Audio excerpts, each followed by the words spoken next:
এই যে ঋষভ পান্ত নামে ছেলেটাকে কে খেলা শিখিয়েছিল আমি জানি না, মারাত্মক ছেলে ভাই। মানে একটা গোটা আইপিএল সিজনে ধেড়ালো। মানে গোয়েঙ্কার যা গাঁড় মেরেছে আমি বুঝতে পারছি এখন। গোয়েঙ্কা 27 কোটি টাকা দিয়ে মালটাকে নিয়ে যা গল্প ফেঁদেছিল পুরো দিয়ে দিয়েছে গোয়েঙ্কাকে। লাস্ট ম্যাচটাতে 100 মারলো যাতে সমালোচনা না হয়, 100 মেরে ডিগবাজি খেলো।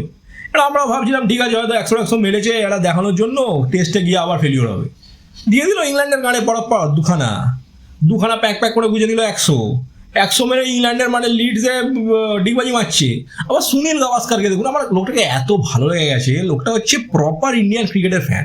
সুনীল গাভাস্কার ইন্ডিয়ান ক্রিকেট খারাপ হলে আমাদের মধ্যে মন থেকে গালি দেয়, আবার ভালো হয়ে গেলে একদম পরিষ্কারভাবে সুন্দরভাবে সাপোর্ট করে।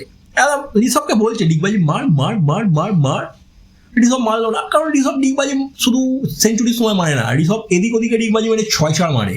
মারাত্মক ব্যাটসম্যান।